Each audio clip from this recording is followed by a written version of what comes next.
ನಮಸ್ಕಾರ, ಅಮೋಘ ವಾರ್ತೆಗಳಿಗೆ ಸ್ವಾಗತ. ನಾನು ಸ್ವರ್ಣ ದಾಸ್. ಈಗ ಮುಖ್ಯಾಂಶಗಳು.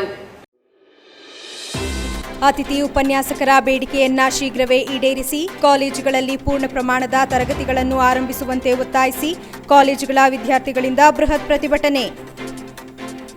ಬೆಳಗಾವಿಯಲ್ಲಿ ಮರಾಠಿಗರ ಪುಂಡಾಟಿಕೆ ಖಂಡಿಸಿ ರಾಜ್ಯದಲ್ಲಿ ಎಂಇಎಸ್ ನಿಷೇಧಕ್ಕೆ ಆಗ್ರಹಿಸಿ ಡಿಸೆಂಬರ್ 31ರಂದು ಹಾಸನ ಬಂದ್ಗೆ ಕರೆ ನೀಡಿದ್ದ ಬಂದ್ ಕೈಬಿಟ್ಟಿದ್ದು ಬೃಹತ್ ಪ್ರತಿಭಟನಾ ಮೆರವಣಿಗೆ ನಡೆಸುವ ತೀರ್ಮಾನ. ನಗರದ ಪ್ರಮುಖ ಬಡಾವಣೆಗಳಲ್ಲಿ ಹಾದು ಹೋಗಿರುವ ರಾಜಕಾಲುವೆ ದುರಸ್ತಿ ಮಾಡುವಂತೆ ಮನವಿ. ಇದೊಂದು ಅಮೋಘ ವಾಹಿನಿ ಫಲಶ್ರುತಿ ಸುದ್ದಿ.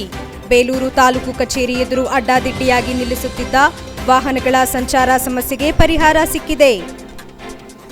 ಮತ್ತು ಅರಕಲಗೂಡು ಪಟ್ಟಣದ ಸಾರ್ವಜನಿಕ ಆಸ್ಪತ್ರೆಗೆ ಜೀವ ಸುರಕ್ಷಾ ಆಂಬ್ಯುಲೆನ್ಸ್ ಅನ್ನು ಶಾಸಕ ಎಟಿ ರಾಮಸ್ವಾಮಿ ಗಣ್ಯರ ಸಮ್ಮುಖದಲ್ಲಿ ಲೋಕಾರ್ಪಣೆ ಮಾಡಿದರು. ಅತಿಥಿ ಉಪನ್ಯಾಸಕರ ಬೇಡಿಕೆಯನ್ನ ಶೀಘ್ರವೇ ಈಡೇರಿಸಿ ಕಾಲೇಜುಗಳಲ್ಲಿ ಪೂರ್ಣ ಪ್ರಮಾಣದ ತರಗತಿಗಳನ್ನು ಆರಂಭಿಸುವಂತೆ ಒತ್ತಾಯಿಸಿ ಭಾರೀ ಸಂಖ್ಯೆಯಲ್ಲಿ ಜಮಾಯಿಸಿದ್ದ ಕಾಲೇಜು ವಿದ್ಯಾರ್ಥಿಗಳು ಬೃಹತ್ ಪ್ರತಿಭಟನೆ ನಡೆಸಿದರು. ಹೇಮಾವತಿ ಪ್ರತಿಮೆ ಬಳಿಯಿಂದ ಸಾವಿರಾರು ಸಂಖ್ಯೆಯ ವಿದ್ಯಾರ್ಥಿಗಳು ಮೆರವಣಿಗೆ ಮೂಲಕ ನಗರದ ಎನ್ಆರ್ ವೃತ್ತದ ಮೂಲಕ ಜಿಲ್ಲಾಧಿಕಾರಿ ಕಚೇರಿ ಆವರಣದವರೆಗೆ ಸಾಗಿ ಬಂದು ಸರ್ಕಾರದ ವಿರುದ್ಧ ತಮ್ಮ ಆಕ್ರೋಶ ವ್ಯಕ್ತಪಡಿಸಿದರು. ಪ್ರತಿಭಟನೆಯಲ್ಲಿ ಮಾತನಾಡಿದ ವಿದ್ಯಾರ್ಥಿ ಮುಖಂಡರು, ಉಪನ್ಯಾಸಕರ ಕೊರತೆಯಿಂದ ತರಗತಿಗಳು ಸರಿಯಾಗಿ ನಡೆಯುತ್ತಿಲ್ಲ. ವಿದ್ಯಾರ್ಥಿಗಳು ಕಾಲೇಜುಗಳಿಗೆ ಸುಮ್ಮನೆ ಬಂದು ಹೋಗುವ ಕೆಲಸವಾಗುತ್ತಿದೆ. ಇದರಿಂದ ವಿದ್ಯಾರ್ಥಿಗಳಿಗೆ ಅನ್ಯಾಯವಾಗಿದ್ದು, ಆದಷ್ಟು ಬೇಗ ಉಪನ್ಯಾಸಕರ ಸಮಸ್ಯೆ ಬಗೆಹರಿಸುವ ಮೂಲಕ ಎಂದಿನಂತೆ ತರಗತಿ ನಡೆಯುವಂತೆ ಕ್ರಮ ಕೈಗೊಳ್ಳಬೇಕು ಎಂದು ಆಗ್ರಹಿಸಿದರು. ಹಾಸ್ಟೆಲ್ ವ್ಯವಸ್ಥೆ ಇಲ್ಲದ ಕಾರಣ ದೂರದಿಂದ ಬರುವ ವಿದ್ಯಾರ್ಥಿಗಳು ಅಗತ್ಯ ಬೋಧನೆಯಿಂದ ವಂಚಿತರಾಗುತ್ತಿದ್ದಾರೆ. ಇನ್ನು 3ನೇ ಅಲೆ ಬಂದರೆ ಮತ್ತೆ ಪಾಠ ಪ್ರವಚನ ನಡೆಯದೆ ಶಿಕ್ಷಣ ವ್ಯವಸ್ಥೆಗೆ ತೀವ್ರ ಹಿನ್ನಡೆಯಾಗಲಿದೆ. ಸರ್ಕಾರ ಈ ವಿಚಾರವನ್ನ ಗಂಭೀರವಾಗಿ ಪರಿಗಣಿಸಿ ಆದಷ್ಟು ಶೀಘ್ರವಾಗಿ ಸಮಸ್ಯೆಗೆ ಪರಿಹಾರ ಸೂಚಿಸಬೇಕೆಂದು ಒತ್ತಾಯಿಸಿದರು. ಎಲ್ಲರಿಗೂ ಗೊತ್ತಿರೋ ಹಾಗೆ ಎರಡನೇ ವೇವ್ ನಂತರ ಕಾಲೇಜ್ ಸ್ಟಾರ್ಟ್ ಆಗಿದೆ. ಕಾಲೇಜಸ್ ಸ್ಟಾರ್ಟ್ ಆದರೂ ಸಹಿತ ಇವ ಮಕ್ಕಳಿಗೆ ಏನು ಪೂರ್ಣ ಪ್ರಮಾಣದಲ್ಲಿ ಕ್ಲಾಸಸ್ ಆಗ್ತಾ ಇಲ್ಲ. ಈಗ 3ನೇ ವೇವ್ ಬಂದರೆ ಮತ್ತೆ ಅವ್ರಿಗೆ ಲಾಕ್ಡೌನ್ ಆದರೆ ಮತ್ತೆ ಪ್ರಾಬ್ಲಮ್ ಆಗುತ್ತೆ. ಇವರೇನಾದ್ರು ಮತ್ತೆ ಪ್ರಮೋಟೋ ಬೇರೆ ಮತ್ತೊಂದು ಮಾಡ್ತೀವಿ ಅಂತಂದರೆ ವಿದ್ಯಾರ್ಥಿಗಳ ಜೀವನದ ಕಥೆ ಏನು? ವಿದ್ಯಾರ್ಥಿಗಳು ಪ್ರಮೋಟ್ ಅಂತ ಏನಾದರೂ ತೋರಿಸಿದ್ರೆ ಅವ್ರಿಗೆ ಒಂದು ಕೆಲಸ ಸಿಗೋದಿಲ್ಲ. ಈ ಥರ ಎಲ್ಲ ಸಮಸ್ಯೆ ಆಗುತ್ತೆ. ಹಾಗಾಗಿ ಇವರಿಗೆ ಪೂರ್ಣ ಪ್ರಮಾಣದಲ್ಲಿ ಫಸ್ಟು ಕ್ಲಾಸಸ್ ಆಗಬೇಕು. ಸೊ ಹಾಗಾಗಿ ಅಖಿಲ ಭಾರತೀಯ ವಿದ್ಯಾರ್ಥಿ ಪರಿಷತ್ ಹಾಸನದ ವತಿಯಿಂದ ನಾವು ಇವತ್ತು ಪ್ರತಿಭಟನೆ ಮಾಡ್ತಾ ಇದ್ದೀವಿ. ಹಾಗೆ ಈ ವಿಚಾರವನ್ನ ನಾವು ಖಂಡಿಸ್ತಾ ಇದ್ದೀವಿ. ಕೊರೋನಾ ಹಾವಳಿ ಸಂದರ್ಭದಲ್ಲಿ ವಿದ್ಯಾರ್ಥಿಗಳಿಗೆ ಸರಿಯಾದ ಶಿಕ್ಷಣ ಸಿಗದೆ ತತ್ತರಿಸಿದ್ದಾರೆ. ಈ ನಡುವೆ ಕೆಲ ತಿಂಗಳಿಂದ ಶಿಕ್ಷಣ ವ್ಯವಸ್ಥೆ ಸಹಜ ಸ್ಥಿತಿಗೆ ಮರಳುತ್ತಿದೆ. ಈಗಾಗಲೇ ಪದವಿ ಸ್ನಾತಕೋತ್ತರ ತರಗತಿಗಳು ಆರಂಭವಾಗಿದೆ ಹಾಗೂ ವಿದ್ಯಾರ್ಥಿಗಳು ಉತ್ಸಾಹದಿಂದ ತರಗತಿಗೆ ಆಗಮಿಸುತ್ತಿದ್ದಾರೆ. ಆದರೆ ಉಪನ್ಯಾಸಕರ ಕೊರತೆಯ ಕಾರಣ ಪೂರ್ಣ ಪ್ರಮಾಣದಲ್ಲಿ ತರಗತಿಗಳು ನಡೆಯುತ್ತಿಲ್ಲ ಎಂದು ದೂರಿದರು. ಮನವಿ ಸ್ವೀಕರಿಸಿದ ಜಿಲ್ಲಾಧಿಕಾರಿಗಳು ಶಿಕ್ಷಣ ಇಲಾಖೆ ಕಾರ್ಯದರ್ಶಿಗಳಿಗೆ ಮಾಹಿತಿ ನೀಡುವ ಮೂಲಕ ಆದಷ್ಟು ಬೇಗ ಉಪನ್ಯಾಸಕರ ಸಮಸ್ಯೆಗಳನ್ನು ಬಗೆಹರಿಸುವ ನಿಟ್ಟಿನಲ್ಲಿ ಕ್ರಮ ಕೈಗೊಳ್ಳಲು ತಿಳಿಸಲಾಗುವುದು ಎಂದು ಭರವಸೆ ನೀಡಿದರು. ಬೆಳಗಾವಿಯಲ್ಲಿ ಮರಾಠಿಗರ ಪುಂಡಾಟಿಕೆ ಖಂಡಿಸಿ ರಾಜ್ಯದಲ್ಲಿ ಎಂಇಎಸ್ ನಿಷೇಧಕ್ಕೆ ಆಗ್ರಹಿಸಿ ಡಿಸೆಂಬರ್ 31ರಂದು ಹಾಸನ ಬಂದ್ಗೆ ಕರೆ ನೀಡಿದ್ದ ಬಂದ್ ಕೈಬಿಟ್ಟಿದ್ದು ಬೃಹತ್ ಪ್ರತಿಭಟನಾ ಮೆರವಣಿಗೆ ನಡೆಸುವ ತೀರ್ಮಾನ ಕೈಗೊಳ್ಳಲಾಗಿದೆ. ರೈತರು, ಸಣ್ಣ ಸಣ್ಣ ವ್ಯಾಪಾರಿಗಳ ಹಿತದೃಷ್ಟಿಯಿಂದ ನಾವು ಬಂದ್ ಮಾಡದೇ ಇರಲು ಜಿಲ್ಲಾ ಕನ್ನಡ ಸಾಹಿತ್ಯ ಪರಿಷತ್ ಭವನದಲ್ಲಿ ನಡೆದ ಪೂರ್ವಭಾವಿ ಸಭೆಯಲ್ಲಿ ಒಮ್ಮತದ ನಿರ್ಧಾರಕ್ಕೆ ಬರಲಾಗಿದೆ ಎಂದು ಒಕ್ಕೂಟದ ಅಧ್ಯಕ್ಷ ಬಾಳುಗೋಪಾಲ್ ತಿಳಿಸಿದ್ದಾರೆ. ಜಿಲ್ಲೆಯಲ್ಲಿ ಬಂದ್ ಮಾಡಬೇಕೇ ಬೇಡವೇ ಎಂಬುದರ ಬಗ್ಗೆ ಚರ್ಚೆ ನಡೆಸಿ ಅಂತಿಮವಾಗಿ ರೈತರು, ಬೀದಿ ಬದಿ ವ್ಯಾಪಾರಿಗಳ ಪ್ರತಿನಿತ್ಯದ ಬದುಕನ್ನ ಗಮನದಲ್ಲಿಟ್ಟುಕೊಂಡು ಬಂದ್ ಅನ್ನು ಬಿಟ್ಟು ಎಲ್ಲಾ ರೀತಿ ಹೋರಾಟ ನಡೆಸಲು ನಿರ್ಧರಿಸಲಾಯಿತು. ಅಂಗಡಿ ಮುಚ್ಚಿಸುವ ಬದಲು ಶುಕ್ರವಾರ ನಗರದ ಪ್ರಮುಖ ರಸ್ತೆಗಳಲ್ಲಿ ಬೃಹತ್ ಮೆರವಣಿಗೆ ಮಾಡಿ ನಂತರ ಜಿಲ್ಲಾಧಿಕಾರಿಗಳ ಮೂಲಕ ಸರ್ಕಾರಕ್ಕೆ ಮನವಿ ಸಲ್ಲಿಸುವ ತೀರ್ಮಾನಕ್ಕೆ ಬರಲಾಗಿದೆ.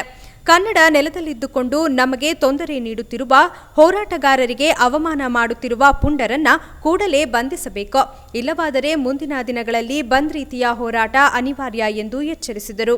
6 ಗಂಟೆಯಿಂದ ರಾತ್ರಿ 1 ಗಂಟೆವರೆಗೆ ಹೋಟ್ಲವ್ರು ವ್ಯಾಪಾರ ಮಾಡ್ಕೊಳ್ತಾ ಇದ್ರು. ಆದರೆ ನೀವು ದಿಢೀರ್ ನಿನ್ನೆ ದಿವಸ ನೀವು ಘೋಷಣೆ ಮಾಡಿದ ಎಲ್ಲ ವ್ಯಾಪಾರಸ್ಥರಿಗೆ ತೊಂದರೆ ಆಗುತ್ತೆ. 3 ಗಂಟೆ ವ್ಯಾಪಾರ ಮಾಡೋಕ್ಕಾಗಲ್ಲ.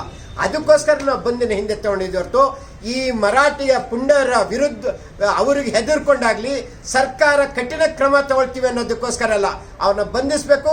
ಅವ್ರಿಗೆ ಮುಂದಿನ ದಿವಸದಲ್ಲಿ ಮಾಡಿದವ್ರೆ ಮುಂದಿನ ದಿವಸದಲ್ಲಿ ನಾವು ಇಡೀ ಕರ್ನಾಟಕನ ಬಂದ್ ಮಾಡೋದಕ್ಕೆ ನಾವು ಸಿದ್ಧವಾಗಿದ್ದೀವಿ ಅಂತ ಈ ಮೂಲಕ ಹೇಳ್ತಾ ಇದ್ದೀವಿ. ರಾಜ್ಯದಲ್ಲೇ ಬಂದು ವಾಪಸ್ ತಗೊಂಡಿದ್ರೆ ಅಥವಾ ಹಾಸನದಲ್ಲಿ ಮಾತ್ರ?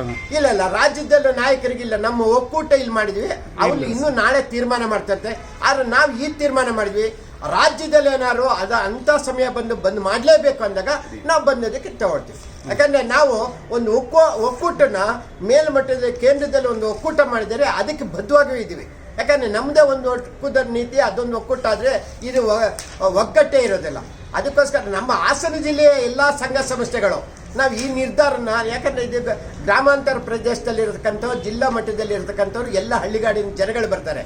ಅವರ ಹಿತರಕ್ಷಣೆಯಿಂದ, ರೈತಾಪಿ ಜನಗಳ ಹಿತರಕ್ಷಣೆಯಿಂದ ಸಂಬಾರ್ ಸೊಪ್ಪು ಮಾರಕ್ಕೆ ಬರ್ಬೋದು, ಹೂ ಮಾರಕ್ಕೆ ಬರ್ಬೋದು, ಒಂದು ದಿವಸದ ವ್ಯಾಪಾರ ಹಾಳಾಗಬಾರ್ದು ಅನ್ನೋದು. ಸಭೆಯಲ್ಲಿ ಮುಖಂಡರುಗಳಾದ ಸತೀಶ್ ಪಟೇಲ್, ಹರೀಶ್, ಸಮೀರ್, ದಿನೇಶ್, ಮುಬಶೀರ್ ಅಹಮದ್ ಬಾಬು ಇದ್ದರು. ನಗರದ ಪ್ರಮುಖ ಬಡಾವಣೆಗಳಾದ ಕುವೆಂಪು ನಗರ, ವಿದ್ಯಾನಗರ, ಹೊಯ್ಸಳ ನಗರ, ರಾಘವೇಂದ್ರ ಕಾಲನಿ ಮತ್ತು ಬೀರನಹಳ್ಳಿ ಸುತ್ತಮುತ್ತಲಿನ ನಾಗರಿಕರು ಬಡಾವಣೆ ನಡುವೆ ಹಾದು ಹೋಗಿರುವ ರಾಜಕಾಲುವೆ ದುರಸ್ತಿ ಮಾಡುವಂತೆ ವಿನಂತಿಸಿಕೊಂಡರು. ಕಳೆದ ಹಲವಾರು ವರ್ಷಗಳಿಂದ ರಾಜಕಾಲುವೆಯು ಸುಸಜ್ಜಿತವಾಗಿ ಇಲ್ಲದ ಪರಿಣಾಮ ಮಳೆಗಾಲದಲ್ಲಿ ಮನೆಗಳಿಗೆ ರಾಜಕಾಲುವೆಯ ನೀರು ನುಗ್ಗುತ್ತಿದ್ದರ ಪರಿಣಾಮವಾಗಿ ಚಿಕ್ಕಪುಟ್ಟ ಮನೆಗಳು ಶಿಥಿಲವಾಗುತ್ತಿದೆ. ಈ ಹಿನ್ನೆಲೆಯಲ್ಲಿ ಶಾಸಕ ಪ್ರೀತಂ ಜೇಗೌಡ ಸಾರ್ವಜನಿಕರ ಸಲಹೆ ಕೊಡುವಂತೆ ಮನವಿ ಮಾಡಿದ್ದಾರೆ.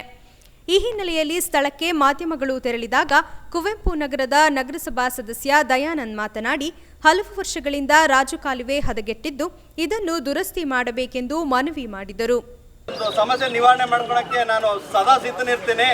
ಈ ವಾರ್ಡ್ನ ಶ್ರೇಯೋಭಿವೃದ್ಧಿಗೋಸ್ಕರ ಕೆಲಸ ಮಾಡಲು ಸದಾ ಸಿದ್ಧನಿರ್ತೀನಿ. ಅದೇ ಥರ ನಮ್ಮ ಹಾಸನದಲ್ಲಿ ನಮ್ಮ ಜನಪ್ರಿಯ ಶಾಸಕರಾದಂಥ ಪ್ರೀತಂ ಜೇಗೌಡರವರು ಎಲ್ಲ ಕಡೆಗೂ ತುಂಬ ಕೆಲಸಗಳಿರ್ತಾರೆ.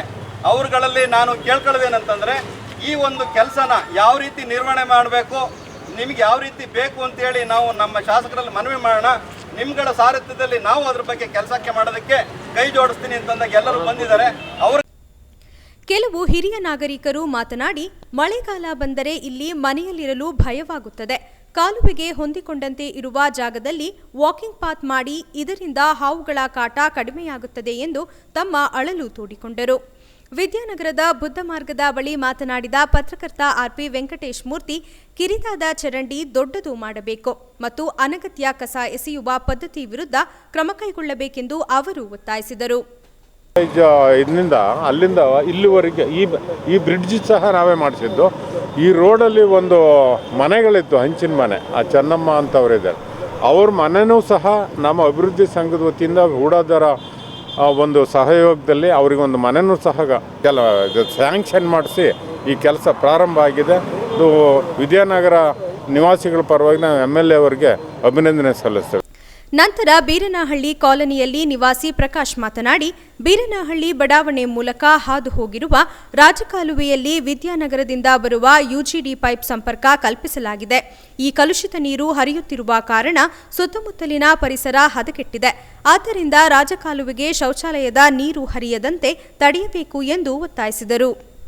ಇದೊಂದು ಅಮೋಘ ವಾಹಿನಿ ಫಲಶ್ರುತಿಯ ಸುದ್ದಿ. ಸದಾಕಾಲವೂ ಜನಪರವಾಗಿ ಚಿಂತಿಸುವ ವಾಹಿನಿಯ ಹೆಜ್ಜೆ ಇದು.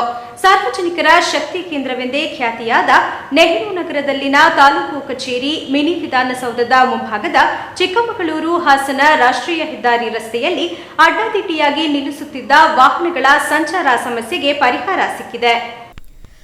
ಸಾರ್ವಜನಿಕರಿಗೆ ಸೂಕ್ತ ಪಾರ್ಕಿಂಗ್ ವ್ಯವಸ್ಥೆ ಇಲ್ಲದೆ ಬೇಕಾಬಿಟ್ಟಿ ವಾಹನ ನಿಲುಗಡೆ ಮಾಡುವ ಮೂಲಕ ರಸ್ತೆ ಸಂಚಾರಕ್ಕೆ ಅಡ್ಡಿಪಡಿಸುವ ಜೊತೆಗೆ ಅಪಘಾತಕ್ಕೆ ಕಾರಣವಾಗಿದ್ದ ಸಮಸ್ಯೆ ಕುರಿತು ಅಮೋಘ ವಾಹಿನಿಯಲ್ಲಿ ಸುದ್ದಿ ಪ್ರಸಾರವಾಗಿತ್ತು.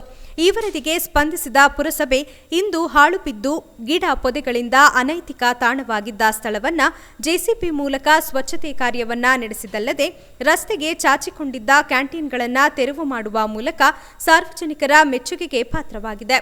ಅಲ್ಲದೆ ಉತ್ತಮ ವರದಿ ಪ್ರಕಟಿಸಿದ ಅಮೋಘ ವಾಹಿನಿಗೆ ಅಭಿನಂದನೆ ಸಲ್ಲಿಸಿದ್ದಾರೆ. ಈ ಸಂದರ್ಭದಲ್ಲಿ ಜಿಲ್ಲಾ ರೈತ ಸಂಘದ ಉಪಾಧ್ಯಕ್ಷ ಕೆಪಿ ಕುಮಾರ್ ಮಾತನಾಡಿ, ರೈತಾಪಿ ವರ್ಗ ಮತ್ತು ಸಾರ್ವಜನಿಕರಿಗೆ ಬಹುಮುಖ್ಯವಾದ ಮಿನಿ ವಿಧಾನಸೌಧಕ್ಕೆ ಒಂದಲ್ಲ ಒಂದು ಕಾರಣಕ್ಕೆ ಸಾರ್ವಜನಿಕರು ಬರುವ ವಾಡಿಕೆ ಇದೆ. ಆದರೆ ಸೂಕ್ತ ಪಾರ್ಕಿಂಗ್ ವ್ಯವಸ್ಥೆ ಇಲ್ಲ ಎಂಬ ಬಗ್ಗೆ ವಾಹಿನಿಯಲ್ಲಿ ವರದಿ ಪ್ರಕಟಿಸುವ ಮೂಲಕ ಜನಪರ ಕೆಲಸವನ್ನ ಕೈಗೊಂಡಿದೆ. ವಿಶೇಷವಾಗಿ ಇಲ್ಲಿನ ಬಹುತೇಕ ಹಾರ್ಡ್ವೇರ್ ಅಂಗಡಿಗಳ ಮಾಲೀಕರು ಪುರಸಭಾ ಮತ್ತು ರಾಷ್ಟ್ರೀಯ ಹೆದ್ದಾರಿಗೆ ಸಂಬಂಧಪಟ್ಟ ಜಾಗದಲ್ಲಿ ಗ್ರಾನೈಟ್ ಸೇರಿದಂತೆ ಇನ್ನಿತರೆ ವಸ್ತುಗಳನ್ನು ಸಂಗ್ರಹಿಸುವ ಮೂಲಕ ಸಾರ್ವಜನಿಕರಿಗೆ ತೊಂದರೆ ನೀಡುತ್ತಿದ್ದು, ಈ ಬಗ್ಗೆ ಪುರಸಭಾ ಅಧಿಕಾರಿಗಳು ಗಮನಹರಿಸಬೇಕು ಎಂದು ತಿಳಿಸಿದರು. ಮತ್ತು ಇಲ್ಲಿರೋಂಥ ಪೆಟ್ಟಿಗೆ ಅಂಗಡಿಗಳು, ಕ್ಯಾಂಟೀನ್ಗಳು ಇರೋಂಥವನ್ನೆಲ್ಲ ಪೂರ್ತಿ ತೆರವುಗೊಳಿಸಿದರೆ ಭಾರಿ ಫ್ರೀ ಆಗುತ್ತೆ. ನಾವು ಈ ಸಾರ್ವಜನಿಕರ ಪರವಾಗಿ ಮತ್ತೆಲ್ಲ ನಿಂತು ಮಾಡ್ತಾ ಇರೋದ್ರಿಂದ ನಾವು ಜನಗಳ ಪರವಾಗಿ ನಾನೊಂದು ಪುರಸಭೆ ಅಧ್ಯಕ್ಷರಿಗಾಗಲಿ ಇದನ್ನು ಮಾಡ್ತಾ ಇರೋದ್ರಿಂದ ನಾವು ಇವತ್ತು ಅವರಿಗೆ ಧನ್ಯವಾದನ ಸಲ್ಲಿಸ್ತಾ ಇದನ್ನು ಜಾಗೃತಿಕತೆಯಿಂದ ಈ ರೋಡು ಕ್ಲಿಯರ್ ಆದ್ರೆ ಸಾಕು ಅಂತೇಳಿ ನಾನು ಈ ಮೂಲಕ ತಿಳಿಸ್ತೀನಿ. ಈ ಸಂದರ್ಭದಲ್ಲಿ ಪುರಸಭಾ ಇಂಜಿನಿಯರ್ ಪುರುಷೋತ್ತಮ್, ಪುರಸಭೆ ಆರೋಗ್ಯ ನಿರೀಕ್ಷಕ ಲೋಹಿತ್ ಇದ್ದರು. ಅರಕಲಗೂಡು ಪಟ್ಟಣದ ಸಾರ್ವಜನಿಕ ಆಸ್ಪತ್ರೆಗೆ ಜೀವ ಸುರಕ್ಷಾ ಆಂಬ್ಯುಲೆನ್ಸ್ ಅನ್ನು ಶಾಸಕ ಎಟಿ ರಾಮಸ್ವಾಮಿ ಗಣ್ಯರ ಸಮ್ಮುಖದಲ್ಲಿ ಲೋಕಾರ್ಪಣೆ ಮಾಡಿದರು. ಪಟ್ಟಣದ ಆಸ್ಪತ್ರೆಗೆ ಅತ್ಯಂತ ಅವಶ್ಯಕವಾಗಿರುವ ವೆಂಟಿಲೇಟರ್ ಹೊಂದಿರುವ ಆಂಬ್ಯುಲೆನ್ಸ್ ಇಂದು ಸಾರ್ವಜನಿಕವಾಗಿ ಲೋಕಾರ್ಪಣೆ ಮಾಡುವ ಮುಖಾಂತರ ಸೇವೆಗೆ ಹಸಿರು ನಿಶಾನೆ ತೋರುವ ಮೂಲಕ ನೊಂದವರ ಬಾಳಿನಲ್ಲಿ ಬೆಳಕು ಚೆಲ್ಲುವ ಕಾರ್ಯಕ್ರಮಕ್ಕೆ ಚಾಲನೆ ನೀಡಿದಂತಾಗಿದೆ. ಆಸ್ಪತ್ರೆಯ ರಕ್ಷಾ ಕಮಿಟಿ ಸಭೆಯನ್ನ ನಡೆಸಿ ಮಾತನಾಡಿದ ಅವರು, ಆಸ್ಪತ್ರೆಗೆ ಮೂಲಭೂತ ಸೌಕರ್ಯಗಳನ್ನು ಕಲ್ಪಿಸುವ ಕಾರ್ಯಕ್ರಮಗಳನ್ನು ಈಗಾಗಲೇ ಕೈಗೊಂಡಿದ್ದು, ಆಸ್ಪತ್ರೆಯ ಮೇಲ್ಭಾಗದಲ್ಲಿ ಹೆಚ್ಚುವರಿ ಕಟ್ಟಡ ನಿರ್ಮಾಣಕ್ಕೆ 15 ಲಕ್ಷ ರು ಅನುದಾನ ಒದಗಿಸಿದೆ. ಟೆಂಡರ್ ಪ್ರಕ್ರಿಯೆ ಪೂರ್ಣಗೊಂಡಿದೆ ಹಾಗೂ ಮೂರನೆಯ ಕೊರೋನಾ ಅಲೆಯನ್ನ ತಡೆಗಟ್ಟಲು ಮುಂಜಾಗ್ರತಾ ಕ್ರಮವಾಗಿ 1,30,00,000 ವೆಚ್ಚದಲ್ಲಿ 20 ಬೆಡ್ ಐಸಿಯು ಕೊಠಡಿ ನಿರ್ಮಾಣಕ್ಕೆ ಹಣ ಮಂಜೂರಾತಿ ದೊರೆತಿದ್ದು, ಇನ್ನು ಕೆಲವೇ ದಿನಗಳ ಕೆಲಸ ಪ್ರಾರಂಭವಾಗಲಿದೆ ಎಂದು ತಿಳಿಸಿದರು. 1,30,00,000 ವೆಚ್ಚದಲ್ಲಿ ಮಂಜೂರಾತಿಯಾಗಿದೆ. ಅದನ್ನೇನು ಕೆಲವೇ ದಿವಸದಲ್ಲಿ ಕೂಡಲೇ ಪ್ರಾರಂಭ ಮಾಡಲಾಗ್ತದೆ ಕೆಲಸಗಳನ್ನು. ಹಾಗೆ ಒಟ್ಟು ಅರಕಲಗೂಡು ಸರ್ಕಾರಿ ಸಾರ್ವಜನಿಕ ಆಸ್ಪತ್ರೆಗೆ 1,60,00,000 ಅಂದರೆ 15 ಲಕ್ಷ ರೂಪಾಯಿ ಆಂಬ್ಯುಲೆನ್ಸ್ಗೆ, 15 ಲಕ್ಷ ರೂಪಾಯಿ ಕಟ್ಟಡ ನಿರ್ಮಾಣಕ್ಕೆ, 1,30,30,00,000 ರೂಪಾಯಿ ಐಸಿಯು ಒಂದು 20 ಬೆಡ್ಗಳಿಗೆ ಸೌಲಭ್ಯಗಳನ್ನು ಒದಗಿಸಲಿಕ್ಕೆ ಮಂಜೂರಾತಿ ಆಗಿರ್ತಕ್ಕಂಥದ್ದು ಸಂತೋಷದ ವಿಷಯ. ಎಲ್ಲವನ್ನೂ ಕೂಡ ಸದುಪಯೋಗ ಮಾಡಿಕೊಂಡು ಸರ್ಕಾರಿ ಆಸ್ಪತ್ರೆಗೆ ಬರ್ತಕ್ಕಂಥ ಎಲ್ಲ ರೋಗಿಗಳಿಗೆ ಉತ್ತಮವಾದ ಚಿಕಿತ್ಸೆಯನ್ನು ಒದಗಿಸಿಕೊಡಿ ಅಂತೇಳಿ ಈ ಸಂದರ್ಭದಲ್ಲಿ ಸೂಚನೆ.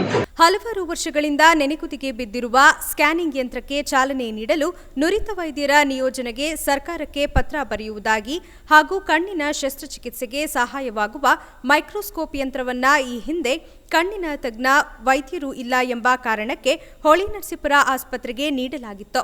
ಆದರೆ ಹಳೆಯ ಮೈಕ್ರೋಸ್ಕೋಪ್ ಯಂತ್ರದ ಬದಲು ಹೊಸದಾದ ಯಂತ್ರ ಒದಗಿಸಿಕೊಡುವಂತೆ ಸಭೆಯಲ್ಲಿ ತೀರ್ಮಾನಿಸಲಾಯಿತು. ಸಭೆಯಲ್ಲಿ ತಾಲೂಕು ವೈದ್ಯಾಧಿಕಾರಿ ಡಾಕ್ಟರ್ ಸ್ವಾಮಿಗೌಡ, ಆಸ್ಪತ್ರೆ ವೈದ್ಯಾಧಿಕಾರಿ ಡಾಕ್ಟರ್ ದೀಪಕ್, ತಹಸೀಲ್ದಾರ್ ಶ್ರೀನಿವಾಸ್, ಪಟ್ಟಣ ಪಂಚಾಯಿತಿ ಅಧ್ಯಕ್ಷ ಹೂವಣ್ಣ, ರಕ್ಷಾ ಕಮಿಟಿ ಸದಸ್ಯರಾದ ಎನ್ ರವಿಕುಮಾರ್ ಭಾಗವಹಿಸಿದ್ದರು. ರಾಜ್ಯ ಗ್ರಾಮೀಣ ರಸ್ತೆ ಅಭಿವೃದ್ಧಿ ಸಂಸ್ಥೆ ವತಿಯಿಂದ ವಿಶೇಷ ಅಭಿವೃದ್ಧಿ ಯೋಜನೆಯಡಿ 1,28,00,000 ರು ವೆಚ್ಚದಲ್ಲಿ ಶಶಿವಾಳದಿಂದ ಚಿಕ್ಕನಾಯಕನಹಳ್ಳಿ ತಾಲೂಕು ಗಡಿಗೆಯವರೆಗೆ ಸುಮಾರು 2.18 ಕಿಲೋಮೀಟರ್ ರಸ್ತೆ ಅಭಿವೃದ್ಧಿ ಕಾಮಗಾರಿಯ ಭೂಮಿ ಪೂಜೆ ಕಾರ್ಯವನ್ನು ಶಾಸಕ ಕೆಎಂ ಶಿವಲಿಂಗೇಗೌಡ ನೆರವೇರಿಸಿದರು. ಈ ಸಂದರ್ಭದಲ್ಲಿ ಮಾತನಾಡಿದ ಶಾಸಕರು, ಈ ರಸ್ತೆಯು ಅತ್ಯಂತ ಅವಶ್ಯಕತೆ ಇದ್ದು, ಸ್ಥಳೀಯ ಜನಗಳ ಮತ್ತು ಕುಪ್ಪೂರು ಲಿಂಗೈಕ್ಯ ಸ್ವಾಮೀಜಿಗಳ ಆಶಯದಂತೆ ಇಂದು ನಿರ್ಮಾಣಕ್ಕೆ ಚಾಲನೆ ನೀಡಲಾಗಿದೆ. ಶಶಿವಾಳ ತಾಲೂಕಿನ ಗಡಿ ಗ್ರಾಮವಾಗಿದ್ದು, ಈ ಗ್ರಾಮಕ್ಕೆ ಎಲ್ಲ ಭಾಗಗಳಿಂದ ಅನೇಕ ಯೋಜನೆಗಳಡಿ ರಸ್ತೆ ನಿರ್ಮಿಸಿಕೊಟ್ಟಿದ್ದೇನೆ. ಈ ಗ್ರಾಮವನ್ನ ಮಾದರಿ ಗ್ರಾಮವಾಗಿಸಲು ಊರಿನ ಪರಿಮಿತಿಯಲ್ಲಿ ಕಾಂಕ್ರೀಟ್ ರಸ್ತೆ ನಿರ್ಮಾಣ ಮಾಡಿದ್ದೇನೆ ಎಂದರು. ಕಾರ್ಯಕ್ರಮದಲ್ಲಿ ಡಿಎಂ ಕುರ್ಕೆ, ಬೂದಿಹಾಳ್ ವಿರಕ್ತ ಮಠದ ಶ್ರೀ ಶಶಿಶೇಖರ ಸಿದ್ದಬಸವ ಸ್ವಾಮೀಜಿ ಸಾನ್ನಿಧ್ಯ ವಹಿಸಿದ್ದರು. ಈಗ ಜಾಹೀರಾತು. Amul ice cream parlour Hassan, Sampige ಮುಖ್ಯ ರಸ್ತೆ 9ನೇ ಕ್ರಾಸ್, ಕೆಆರ್ಪುರಂ, ಹಾಸನ. ಪ್ರಪ್ರಥಮ ಬಾರಿಗೆ ನಿಮ್ಮ ಹಾಸನ ನಗರದಲ್ಲಿ, first time ever in Hassan. 75 ವರ್ಷಗಳ ಇತಿಹಾಸವುಳ್ಳ ಪ್ರತಿಷ್ಠಿತ ಅಮೂಲ್ ಕಂಪನಿಯ ಎಕ್ಸ್ಕ್ಲೂಸಿವ್ ಶಾಪ್ ಇದೀಗ ನಿಮ್ಮ ಹಾಸನ ನಗರದಲ್ಲಿ. ಅಮೂಲ್ ಕಂಪನಿಯ ಎಲ್ಲ ಬಗೆಯ Amul ice cream parlour Hassan, ಪ್ರಪ್ರಥಮ ಬಾರಿಗೆ ನಿಮ್ಮ ಹಾಸನ ನಗರದಲ್ಲಿ. ಸಂಪಿಗೆ ಮುಖ್ಯ ರಸ್ತೆ 9ನೇ cross, K R Puram, Hassan. Contact 9035204886. Amul the taste of India now in Hassan. ಶುದ್ಧತೆಯ ಆಲಯದಿಂದ ಭೀಮಾ, ಭರವಸೆಯ ಪರಂಪರೆಯೊಂದಿಗೆ 1925ರಿಂದ BIS 916 ಹಾಲ್ಮಾರ್ಕ್ ಹೊಂದಿದ ಚಿನ್ನಾಭರಣ, ಪ್ರಮಾಣೀಕೃತ ವಜ್ರಗಳು, ಸ್ಟರ್ಲಿಂಗ್ ಬೆಳ್ಳಿ. Bhima Bengaluru, Udupi, Hassan, Mangaluru, Shivamogga, Vijayawada. Akshara Academy, Hassan's #1 coaching center for all competitive exams. IAS, PSI, PDO, FDA, STA, KS foundation course ಹಾಗೂ ಇತರೆ ಸ್ಪರ್ಧಾತ್ಮಕ ಪರೀಕ್ಷೆಗಳಿಗಾಗಿ ಎಂದೇ ಎನ್ರೋಲ್ ಆಗಿ ಅಕ್ಷರ ಅಕಾಡೆಮಿ. ಪ್ರತಿಷ್ಠಿತ ತರಬೇತಿ ಕೇಂದ್ರಗಳಲ್ಲಿ ಪರಿಣಿತರಾಗಿರುವ ಅನುಭವಿ ಬೋಧಕರು, ನಿರಂತರ ಅಭ್ಯಾಸಕ್ಕಾಗಿ ವಿಶಿಷ್ಟವಾದ ಲೈಬ್ರರಿ ವ್ಯವಸ್ಥೆ, ಪ್ರತಿ ವಿದ್ಯಾರ್ಥಿಗೂ ಪ್ರತ್ಯೇಕ ಗಮನ ಹರಿಸಿ ಮಾರ್ಗದರ್ಶನ ನೀಡಲಾಗುವುದು. ತಂತ್ರಜ್ಞಾನಾಧಾರಿತ ಸುಸಜ್ಜಿತ ತರಗತಿಗಳು, ಪ್ರತಿಭಾವಂತ ಹಾಗೂ ಅಗತ್ಯ ವಿದ್ಯಾರ್ಥಿಗಳಿಗೆ ವಿದ್ಯಾರ್ಥಿ ವೇತನ 446044 8310441846 9964660660. ಸುಸಜ್ಜಿತವಾದ ವಾತಾವರಣ ಲಭ್ಯವಿದೆ. ವಿಶಾಲವಾದ ಉದ್ಯಾನವನವನ್ನ ಹೊಂದಿರುತ್ತದೆ.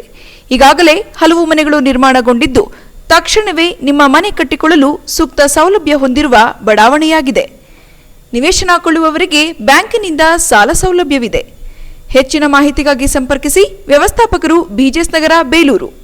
ದೂರವಾಣಿ ಸಂಖ್ಯೆ 8867826585 ಮತ್ತು 8904212443.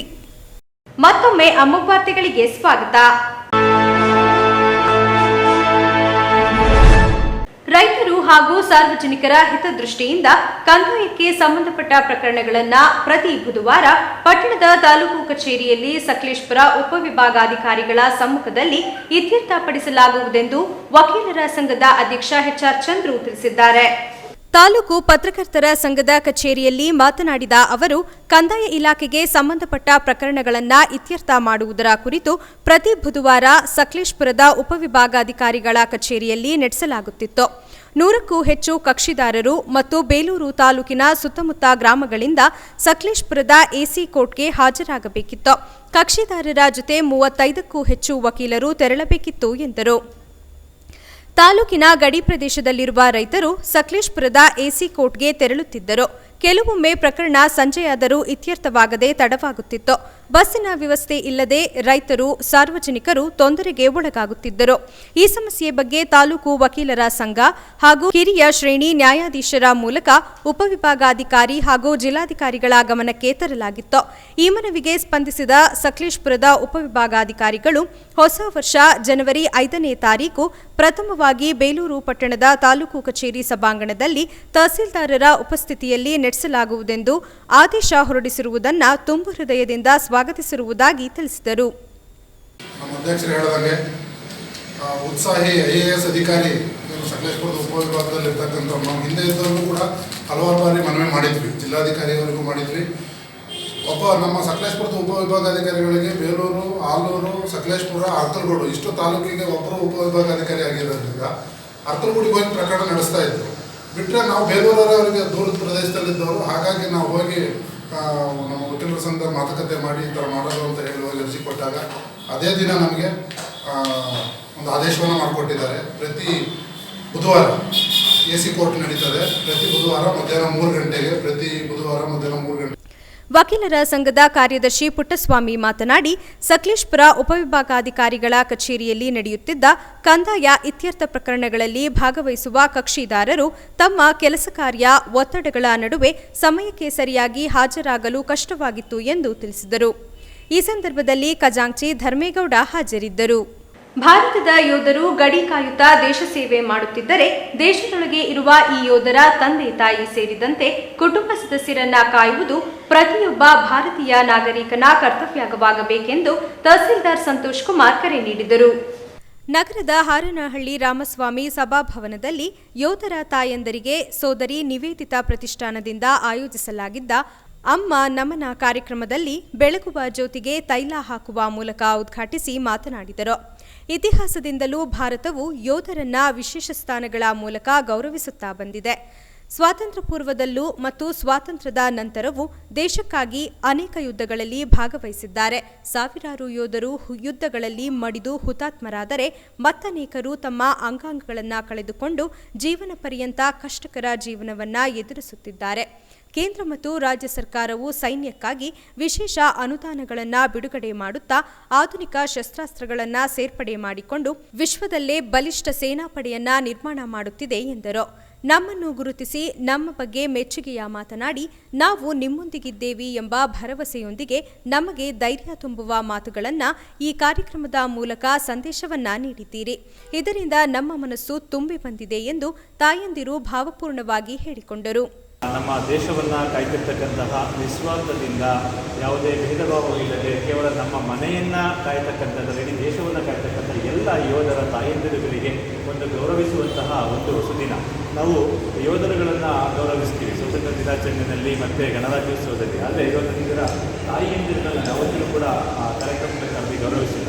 ಸೊ ಇಂತಹ ಒಂದು ಈ ಸುದಿನ ಎಲ್ಲ ತಾಯಂದಿರುಗಳನ್ನು ನಿವೇದಿತ ಪ್ರತಿಷ್ಠಾನದ ಶಾರದಾ ಗುರುಮೂರ್ತಿ ಜವಳಿ, ಕಾತ್ಯಾಯಿನಿ, ಹೇಮಾ, ಮಂಜುಳಾ, ಮಮತಾ, ಸುಧಾ ಕಲ್ಯಾಣ್, ಶ್ವೇತಾ, ವಿದ್ಯಾ, ಗುರುಮೂರ್ತಿ ಜವಳಿ, ನಿವೃತ್ತ ಯೋಧರಾದ ನವೀನ್ ಕುಮಾರ್, ಅಶೋಕ್ ಇನ್ನಿತರರು ಉಪಸ್ಥಿತರಿದ್ದರು.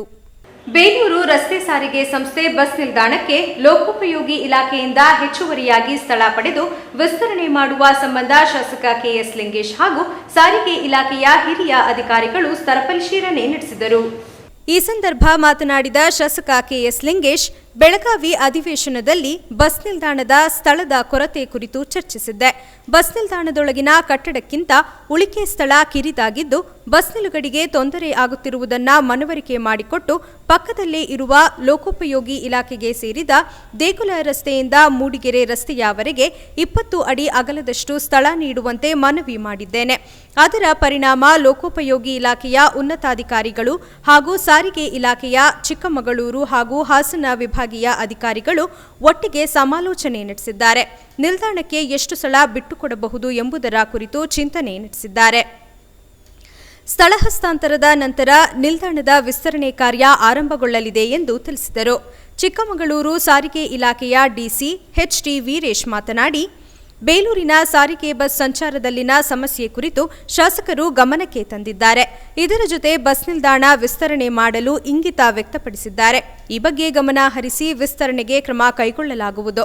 ಗ್ರಾಮೀಣ ಭಾಗದ ಸಾರಿಗೆ ಸಮಸ್ಯೆ ಬಗೆಹರಿಸಲಾಗುವುದು. ಬೇಲೂರಿನಿಂದ ಮೂಡಿಗೆರೆಗೆ ತೆರಳುವ ವೇಗದೂತ ಬಸ್ಸುಗಳು ಸೇರಿದಂತೆ ಎಲ್ಲ ಬಸ್ಸುಗಳನ್ನು ಕಾಲೇಜು ಬಳಿ ನಿಲ್ಲಿಸುವಂತೆ ಆದೇಶ ಮಾಡಲಾಗಿದೆ ಎಂದರು. ಈ ಬಾರಿ ಬೆಳಗಾವಿ ಸೆಷನ್ನಲ್ಲಿ ಅವಕಾಶ ಸಿಕ್ಕಂಥ ಸಂದರ್ಭದಲ್ಲಿ KSRTCಯ ಒಂದು ವಾಹನಗಳಿರ್ಬೋದು, ಶೆಡ್ಯೂಲ್ಗಳಿರ್ಬೋದು ಮತ್ತು ಇಲ್ಲಿರ್ತಕ್ಕಂಥ ಸಮಸ್ಯೆಗಳ ಬಗ್ಗೆ ನಾವು ಚರ್ಚೆ ಮಾಡಿದ್ದೆ. ಆ ಕಾರಣಕ್ಕೋಸ್ಕರವಾಗಿ ನಮ್ಮ ಚಿಕ್ಕೋಡಿ ಡಿ ಸಿ ಅವರು ಮತ್ತು ಹಾಸನ ಡಿ ಸಿ ಪರವಾಗಿ ಅಲ್ಲಿ ಡಿಪೋ ಮ್ಯಾನೇಜರ್ಸ್ ಇವಾಗೆಲ್ಲ ಬಂದು ಡಿಪೋ ಕಚೇರಿಯಲ್ಲಿ ಕೂತ್ಕೊಂಡು ಈಗಾಗಲೇ ಏನೇನು ಸಮಸ್ಯೆಗಳ ಬಗ್ಗೆ ಚರ್ಚೆ ಮಾಡಿದ್ದೇವೆ. ಇದು ಅಷ್ಟೇ, ನಿಮಗೆ ಗೊತ್ತಿದೆ, ಭಾಳ ಜನ ಇದ್ದಾರೆ. ಬಸ್ಸು ಸ್ಟ್ಯಾಂಡ್ಗಿಂತಲೂ ಸಹ ಅಲ್ಲ, ಬಸ್ ನಿಲ್ದಾಣಕ್ಕಿಂತಲೂ ಸಹ ಏನು ಬಿಲ್ಡಿಂಗಿಂತಲೂ ಸಹ ಇದು ಕಿರಿದಾಗಿದೆ. ಆ ಕಾರಣಕ್ಕೋಸ್ಕರ ಬಂದಿದ್ದಾರೆ. ಜೊತೆಗೆ ಏನೇನು ಶಾಲಾ ಕಾಲೇಜಿನ ಮಕ್ಕಳಿಗೆ ತೊಂದರೆ ಇತ್ತು, ಕಾಲೇಜಿಗೆ ಹೋಗ್ತಕ್ಕಂಥ ಶೆಡ್ಯೂಲ್ ಟೈಮ್ನಲ್ಲೇ ಬಸ್ಗಳು ಕಡಿಮೆ ಇದ್ದು, ಅದ್ರ ಜೊತೆಗೆ ಕೊರೋನಾಗಿಂದ ಹಿಂದಿದ್ದವು ಶೆಡ್ಯೂಲ್ಗಳು ಕೆಲವೆಲ್ಲ ನಿಲ್ಲಿಸಿದ್ರು, ಅದೆಲ್ಲ ಆಪ್ರೇಟ್ ಮಾಡೋಕ್ಕೆ ಮತ್ತೊಂದು ಎಲ್ಲದಕ್ಕೂ ಸಹ ಸೂಚನೆ ಕೊಟ್ಟಿದ್ದೇನೆ. ಅದ್ರ ಪ್ರಕಾರ ನಾವು ಅನುಕೂಲ ಆಗೋ ದೃಷ್ಟಿಯಲ್ಲಿ ಹೊಸವೂ ಸಹ ಕೆಲವು ರೂಟ್ಗಳು ಆಪ್ರೇಟ್ ಮಾಡೋಕ್ಕೆ ಮತ್ತೊಂದಲ್ಲಿ ನಿರ್ಧಾರ ತೆಗೆದುಕೊಂಡಿದ್ದಾರೆ. ಇದನ್ನು ತಮ್ಮ ಗಮನಕ್ಕೆ ತರಲು ಬಯಸ್ತೇನೆ. ಬೆಳಗ್ಗೆ 8 ಗಂಟೆಯಿಂದ 10 ಗಂಟೆಯವರೆಗೆ ವಿದ್ಯಾರ್ಥಿಗಳ ಸಂಖ್ಯೆ ಹೆಚ್ಚಿರುವುದರಿಂದ ಹೆಚ್ಚುವರಿಯಾಗಿ ಬಸ್ಸುಗಳು ಓಡಿಸುವಂತೆ ಮತ್ತು ಚಿಕ್ಕಮಗಳೂರಿನಿಂದ ಆಗಮಿಸುವ ಎಲ್ಲ ಬಸ್ಸುಗಳಲ್ಲಿ ವಿದ್ಯಾರ್ಥಿಗಳು ಪ್ರಯಾಣಿಸಲು ಕಡ್ಡಾಯವಾಗಿ ಅವಕಾಶ ಮಾಡಿಕೊಡಬೇಕೆಂದು ಶಾಸಕರು ಸೂಚಿಸಿದ್ದಾರೆ. ಈ ಬಗ್ಗೆ ಇಲಾಖೆಯ ಲೈನ್ ಚೆಕಿಂಗ್ ಚೀಫ್ನಿಂದ ಪರಿಶೀಲನೆ ನಡೆಸಿ ನಂತರ ಕ್ರಮ ಕೈಗೊಳ್ಳಲಾಗುವುದೆಂದು ತಿಳಿಸಿದರು. ಈ ಸಂದರ್ಭ ವಿಭಾಗೀಯ ಸಾರಿಗೆ ಅಧಿಕಾರಿ ದಿನೇಶ್ ಕುಮಾರ್ ಮತ್ತು ಇತರರು ಹಾಜರಿದ್ದರು.